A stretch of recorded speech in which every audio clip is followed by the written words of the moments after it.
But Yetta, I don't want to go to another task meeting. Well, that's kind of funny. You committed to it, so you know my answer. Yep. You're going. Moving forward with the Dekker Team. Moving forward together with the Dekker Team.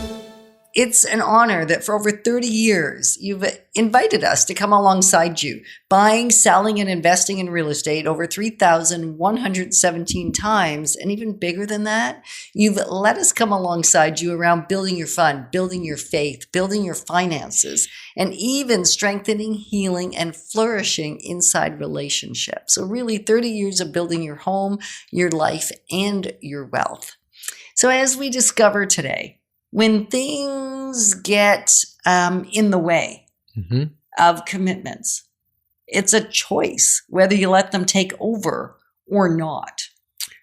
All right. So what we're going to discuss is what do you allow? What do I allow? What do you allow? What do we as a culture allow to get in the way to stop us from reaching our commitment?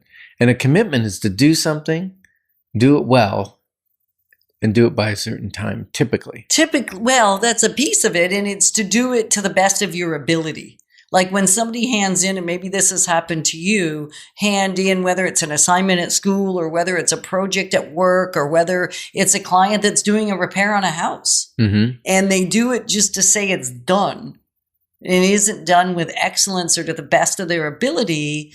That's not actually honoring the commitment. That's like half-hearted. And if the whole heart's not in the thing you commit to, probably better not to do it. Yes? Yeah, I see that in renovations. Oh. We see it in renovations all the time. And sometimes it's the little things, right? They do one thing and then, I ran out of time to finish that last piece of trim or that last piece of nosing, or I painted the one wall, but I didn't paint the whole room. I painted this or didn't paint that. Or I forgot to cut around the wall socket plate. Right. Or I didn't do the caulking and there's a little bit of mold behind it. Or the one the other day. Electrical plates or the two different colors of electrical plates. And it's kind of like, well, if you're painting the room, you might as well look at the wall and for the few bucks, replace the plates to the more current contemporary. And we're not beating up on homeowners. Well, maybe we are. But what we're really saying is if you're going to commit to something when it doesn't get done to the best of the ability to do it, you don't actually get the benefit from the commitment in the first place. Right. And I think what you're saying is like how you live in your house is how you live in the house. Oh, and how I live in my house is how I live in my house. You can come over and see my dirty floors anytime. Yeah. But if we put our house up for sale, then there might be 1,000 little things. Well, not 1,000, but it feels probably like 200. Because sometimes our clients have said to us, when you give me the list, but I'm already tired. Yeah. And you give me the list, well, you don't have to do the list, only if you want the highest value for your home, because those little cuts cause the death of the sale. It's like a death by 1,000 cuts. Those little things will prevent the house from selling, at least at the value that it should sell for. It may sell lower. Right. So every home, I said to a client the other day, I've never met a home I can't sell. I've met a few clients I ought not work with, but I've never met a home I can't sell. Because if it's the right price for the right condition in the right location at the right time, and I do my marketing and I do my negotiating, it's going to sell. That's not really the conversation. But most sellers want maximum value. And as we talked about in an earlier part of the episode and in one of the segments, we talked about committing to what it will sell for. Well, we're not the one that can do that, nor are you as the homeowner. What we can commit to, though, is putting it in a condition and making it available so that we'll sell for the highest price possible.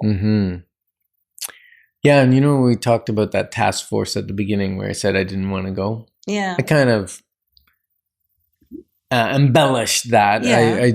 Because the task force I'm on is a Canadian task force for the realtor.ca, the website, how to make it the best possible tool, but also experience for you, the potential buyers that are looking at these homes. And it's a big decision we're making on this. And so we sat down and we prayed about it. We took a day and a half to decide whether I'd be on this task force to start with, because we know what margins in our calendars, and we run fairly purposeful, fairly full. And we decided that this had enough importance that we'd set aside a couple other things and sign up for this task force. And it's maybe a meeting a week kind of thing. Yeah, but a meeting a week is a meeting a week, because if it's, say, 3 hours, which I know the task force you just came off of, it was way more commitment. It was a bigger commitment than we thought it was going into it. And so this is likely going to be similar. And if it's not, well, that's a bonus. But we had to count the cost. Yeah. Count the cost of making the commitment. Yes. And know how long that commitment is for. Because sometimes you can handle a bigger commitment if you know it's for a limited amount of time. I know this is 8 months, but even in 8 months, what is that? That's about 24, 25 weeks at 2 to 3 hours. That's 75, 80 hours. That's 2 work weeks that I've committed to.